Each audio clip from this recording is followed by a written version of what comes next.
আসসালামু আলাইকুম। আমার চ্যানেলে আপনাদের সকলকে স্বাগত। এই দুই টোকাই উপদেষ্টাকে সেপ্টেম্বর মাস থেকেই ডক্টর ইউনূস পদত্যাগ করার জন্য বলে আসছিল, কিন্তু এরা পদত্যাগ করে নাই। ওরা আরো সময় চেয়েছে। এর কারণ হচ্ছে টাকা কম কামানো হয়েছিল, আরো কিছু সময় নিয়ে টাকা একটু বেশি করে কামিয়ে তারা পদত্যাগ করবে। তাই নির্বাচনের তফসিল ঘোষণার একদিন আগে তারা পদত্যাগ করেছে।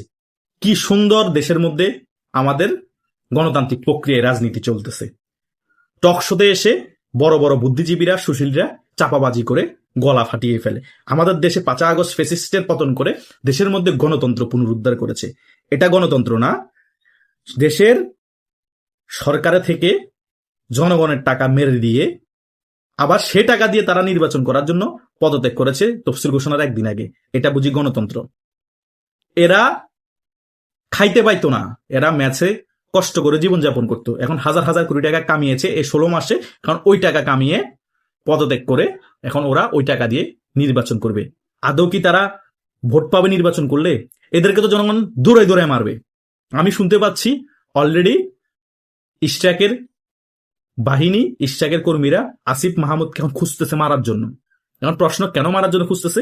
এই আসিফ মাহমুদ ইশরাককে মেয়র হতে দেয়নি, যে কাহিনীটা করেছে, ইশরাককে এত অপমান করেছে। এখন তো সে উপদেষ্টাতে নাই, যে কোনো জায়গায় পেলে ইশরাকের কর্মীরা তাকে প্যান খুলে সর্ষের তেল লাগিয়ে কেরাত বেদ দিয়ে 1 ঘন্টা করে দৈনিক মারবে তুলে নিয়ে গিয়ে। এই পরিস্থিতি এখন। কথা বুঝতে পেরেছেন? হয়তোবা দলীয়ভাবে এখনো ইশরাককে সেই নির্দেশ দেয়নি বা মানা করেছে এটা না করার জন্য নির্বাচনের আগে, কিন্তু নির্বাচনের পরে যদি এই আসিফ মাহমুদকে পাই, ছাড়া হবে না। ইশরাকের কর্মীরা ছাড়বে না। মাহফুজ আলম অলরেডি টিকিট কেটে ফেলেছে বিদেশ চলে যাওয়ার, কারণ মাহফুজ আলম ইলেকশন করার কোনো ইচ্ছা নাই। তবুও অনেকেই বলছে লক্ষ্মীপুর থেকে সে ইলেকশন করতে পারে।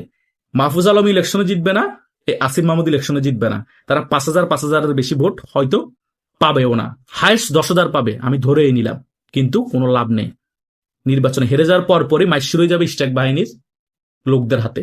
তাই তারা আগে ভাগে অলরেডি ভিসা কনফার্ম করে রেখেছে সাউথ আফ্রিকা যাওয়ার বা অন্যান্য যে সকল দেশে যাওয়ার জন্য প্ল্যানিং করে রেখেছে, ওই সকল দেশে যাওয়ার জন্য।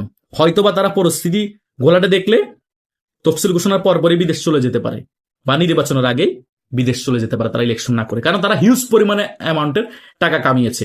আসিফ মাহমুদ একবার বলে ঢাকা 10 আসনে নির্বাচন করবে, একবার বলে সে তার মুরাদনগর নির্বাচন করবে। ও বাজি, তুমি ঢাকা 10 আসনে নির্বাচন করলে 5,000 ভোট পাবা? তোমাকে তো ঢাকা 10 আসনের যে বিএনপির প্রার্থী আছে তার কর্মীরা মায়ের চোটে তোমাকে হাসপাতালের মধ্যে 6 মাসের জন্য বেডে পাঠাই দিবে। তুমি কিসে নির্বাচন করবে? মাথাটা সব ভাঙি ফেলবে। অলরেডি তোমার তো দেখো না, বালাস্টার ফুয়াদরে টাকলা বাড়াই মারা শুরু করে দিয়েছে। জুতার মালা পরাবে কয়দিন পরে। এই মপকে 5 আগস্টের পরবর্তী সময় সমর্থন জানিয়েছে না টাকলা ফুয়াদ, বালাস্টার ফুয়াদ, বালাস্টার সারিয়ার, আরো অনেক ধরনের বালাস্টাররা আছে টকশোতে গিয়ে বিভিন্ন মিথ্যাচার করে। তাদের সাথেই এই নির্বাচনের টাইম মব হবে এবং নির্বাচনের পরবর্তী সময়ে মব হবে। ফেস করতে হবে। তোমরাই সমর্থন জানিয়েছো, কথা বুঝো নাই? তোমরা সমর্থন জানিয়েছো, এখন তোমরাই ফেস করবা, কাউকে কিছু বলার নাই। আর এই আসিফ মাহমুদ যে টাকা তুমি জনগণের মাথা বেশি কামিয়েছো, সে টাকা তোমার মায়ের পরে তুমি যে ট্রিটমেন্ট করাবা, ওই ট্রিটমেন্টে ওই টাকা সকল কিছু যাবাগা। তোমার হাড়গুড় যখন মেয়েরে ইস্টাক বাহিনী ভেঙে দিবে, তখন সিঙ্গাপুরে গিয়ে তুমি ট্রিটমেন্ট করাবা, যে ওই টাকা ওখানে খরচ করবা। তোমার ফ্যামিলির যারা গণদোলায় খাবে ওইখানে খরচ করবা। তোমার টাকা শুধু ট্রিটমেন্টে যাবে। মেডিকেলে মাহফুজ আলমেরও সে মেডিকেলে যাবে। এই যেতুগুলো টোকাই সমন্বয়ক আছে, তাদেরকে যে মায়ের হবে, এই যে টাকা অবৈধভাবে কামাইছে, ওই টাকা মেডিকেলে ট্রিটমেন্টে যাবে। কথা বুঝো নাই? এটাই হচ্ছে রিয়েলিটি। তাই রিয়েলিটি মেনে নেওয়া ভালো। যতই তেল মারামারি করো বিএনপির কোনো লাভ হবে না। বিএনপি এখন হয়তো তেল যেগুলো মারবা সেগুলো নিয়ে গায়ে মাখবে, কিছুই বলবো না। শুধু নির্বাচনটা হওয়ার পর তারা ক্ষমতায় আসার বাকি, তারপর না দেখবা ওই তেল তাদের গায়ে থেকে নিয়ে তোমাদের পাশায় লাগাবে। পাশায় লাগায় শুধু বাদাম চালান দিবে। কথা বুঝো না? ও মা ও বাপ বলো লাভ হবে না। বলবে যে উপদেশটা থাকা অবস্থায় যে টাকা কামাইছস ওই টাকার পার্সেন্টেজ দে। কত কামাইছস? সুইস ব্যাংকে কত আছে? 500 কোটি কামাইলে 400 কোটি দেয়, 100 কোটি তুই রাখ। আবার 100 কোটি টাকা যখন রাখতে বলবে, তখন আরেকটা নেতা আসবে, বলবে যে 100 কোটি কেন রাখবে, আমারও ভাগ আছে, আমারও দেখিস। বিএনপি নেতারা এভাবে করে তোদের থেকে টাকাগুলো নিবে। সকল এনসিপি নেতার সাথে এইগুলা ঘটবে। আওয়ামী লীগের হিসাব তো পরে। কথা বুঝোস নাই? বাংলাদেশে এখনো 50% লোক আওয়ামী লীগ করে, 8 থেকে 10 কোটি মানুষ। তাই আওয়ামী লীগের সাথে বেশি এগুলো করে বিএনপি পার পাবে না। বিএনপি ভালো করে জানি, কিন্তু তোরা আওয়ামী লীগের সাথেও বেয়াদবি করছস, বিএনপির সাথেও করছস। তোদের নিস্তার নাই। তোরা এখন নতুন নাটক বানাস, তোরা এখন এবি পার্টি, তোরা মিলে একটা জোট করস আর একটা জোট বানাস। ঘুরে ফিরে ওই জামাতের বি টিম গুলা একসাথে হয়েছে, আর এই টিম জামাত আলাদা নির্বাচন করতেছে। জামাত এটা করার মেইন কারণ কি, এই বি টিমকে দিয়ে জোট করিয়ে যদি বিএনপির কিছু ভোট তাদের কাছে আসে, বিএনপির ভোটগুলো কাটবে, আর জামাতের তো একটা ফিক্সড ভোট আছে, সেই ভোটগুলো পাবে, তাহলে বিএনপির বিভিন্ন আসনে তারা হয়তো এমপিও হয়ে যেতে পারে এই প্ল্যানিং এ। কথা বুঝছ না? মানে তরুণ সমাজকে এদের প্রতি একটু আকর্ষণ করানোর জন্য নতুন করে যাতে শিবিরের সমর্থন হয়, কারণ এরা তো হিডেন শিবির, বিতর্কতভাবে এদের নাম শিবির, কিন্তু উপর দিয়ে এনসিপি। কথা বুঝেন নাই? এটাই হচ্ছে বাস্তবতা। কারণ বাংলাদেশের ছাত্র সমাজ তো শিবিরকে পছন্দই করে না, রক্কাটা শিবির হিসেবে চিনি, তাই নতুন করে এনসিপি রূপে আবির্ভূত হয়েছে যাতে তরুণ সমাজ তাদের প্রতি আকৃষ্ট হয়। কোনো লাভ নাই, তোমরা এখন লোক দেখানোর জন্য জামাতে গালি গালাজ করতেছো, এগুলো জামাতে শিখাই দিয়েছে যে আমাদের একটু গালি গালাজ কর, মানুষের বুঝা যে আমরা জামাতের সাথে নাই, মানুষ যাতে তোমাদেরকে কিছু ভোট দেয়, বিএনপির ভোট কিছু কাটতে পারো তোমরা। লাভ না রে ভাই, নাসিরউদ্দিন পাটোয়ারি, তোমরা যদি সত্যিকারে জামাত বিরোধী হতা, তোমরা 5 আগস্টের পরবর্তী সময় জামাতরে গালাগালি সবচেয়ে বেশি করতা, আর মুক্তিযুদ্ধের পক্ষে কথা বলতা, তখন তোমাকে মুক্তিযুদ্ধের পক্ষে শক্তিরও ভালোবাসতো, তখন তোমাদের ভোট ব্যাংকও বাড়তো। এই 15-16 মাসে তোমরা অনেক জনপ্রিয়তা অর্জন করতো, আওয়ামী লীগের অনেকে ভালোবাসা দিচ্ছে। তোমরা কি করছো?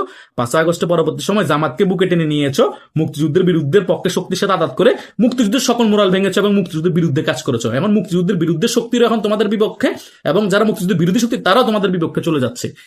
আর চলে গেল লাভ নাই, এগুলো লোক দেখানো চলে যাও, কারণ জামাত যা এনসিপি তা, এনসিপি যা জামাত তা, এবি পার্টি যা জামাত তা। দেখেন এবি পার্টির কথাবার্তা সকল কিছু জামাতের সাথে মিলে যায়, মুক্তিযুদ্ধের বিরোধী কথাবার্তা, কারণ এবি পার্টির দুজনই তারা একসঙ্গে জামাত করতো, চালাকি করে জামাত থেকে ছুটে গিয়ে তারা একটা দল করাইছে তাদেরকে দিয়ে, তারা এখন আবার এনসিপির সাথে চুমাচুমি করতেছে, তারা আগামীতে নাকি জোট হয়ে নির্বাচন করবে। সারা বাংলাদেশ মিলে বেড়া, তোরা 3টা জোট মিলে 1 লক্ষ ভোট পাবি না, তোরা জোট করবি, মানে বিএনপির ভোট কাটবি কিছু, আর জামাতের ফিক্স ভোট আছে, আর কিছু নতুন ভোট গুলো যাতে জামাত বিভিন্ন জায়গায় আসন দিতে। কোনো লাভ নাই, লিগেল ভোট হলে জামাত 10টা আসন বা 20টা আসন দিতে কষ্ট হয়ে যাবে, যতই পার্সেন্টেজ দেখাক, যতই জরিপ দেখাক, কোনো লাভ নাই যদি লিগেল ভোট হয়। আর সকল আসন বিএনপি পেয়ে যাবে যদি না ছাড়ে, যদি আওয়ামী লীগ নির্বাচনে না আসে। কথা বুঝেন নাই? এটাই হচ্ছে বাস্তবতা। তাই তোমরা পদত্যাগ করেছো, এখন খুব তাড়াতাড়ি পালিয়ে যাও, সেটাই তোমাদের জন্য মঙ্গলজনক। যত তাড়াতাড়ি পালাবা তত তাড়াতাড়ি তোমাদের পাশাবা আসবে, যত তাড়াতাড়ি পালাবা তত তাড়াতাড়ি তোমরা তোমাদের ফ্যামিলিকে সেভ করতে পারবা, তোমরা মেডিকেলে যাওয়া লাগবে না। আর যদি দেরি করো পালাতে, পরে যদি বিএনপি ক্ষমতায় চলে আসে, যদি বিদেশ পালাতে তখন না পারো, তখন কিন্তু পাশা ঠিক থাকবে না। যা টাকা কামাইছো সব ভাগ বাটোরা করে কিন্তু বিএনপি সকল নেতা কর্মীরা নিয়ে ফেলবে, দিয়ে দিতে হবে এনসিপি নেতাদেরকে। কথা বুঝো নাই? মানুষের মাথার উপর লবণ রেখে বড়ি খাবা? হ্যাঁ, মানুষ ছেড়ে দিবে, জনগণ ছেড়ে দিবে, কিন্তু বিএনপি নেতা কর্মীরা ছাড়বে না। তারা কোন পরিমাণের খেলোয়াড় 16 মাসে দেখাই দিছে। যে জায়গায় আওয়ামী লীগের নেতারা 100 টাকা চাঁদা নিত, সে জায়গায় বিএনপি নেতারা 500 টাকা চাঁদা নিয়ে দেখাই দিছে। তাই তোমরা 500 কোটি টাকা কামাইছো না, 500 কোটি টাকার মধ্যে 499 কোটি টাকা বিএনপি নেতাদেরকে দিয়ে দিতে হবে, আর 1 কোটি টাকা তোমাদের জন্য রাখবো মেডিকেল ট্রিটমেন্টের জন্য। এটাই আগামীতে ঘটবে, কারণ স্থান নাই। পদত্যাগ করেছ, এখনই সময় বিদেশ পালিয়ে যাওয়ার, খুবই সুবর্ণ সুযোগ। এই সুযোগ সীমিত সময়ের জন্য, বেশিক্ষণ নাই। তফসিল হওয়ার পরে মাস শুরু হয়ে যাবে বিএনপির, কারণ বিএনপির নেতা কর্মীদেরকেই ছাড়বে না। কোন দলের? কারণ তারা তাদের নেতা কর্মীদেরকে মারবে, আর তোমাদেরকে সাথ দিবে। ললিপপ খাবা? ললিপপ খাও, ললিপপ খেতে খেতে এয়ারপোর্ট দিয়ে বিদেশ চলে যাও, তাহলে বেঁচে যাবা। আশা করছি সকল কিছু বুঝতে পেরেছেন। আপনাদেরও যদি কোনো মতামত থাকে এই সকল টোকাই উপদেষ্টাদের নিয়ে কমেন্ট করে জানাতে পারেন। ধন্যবাদ সকলকে।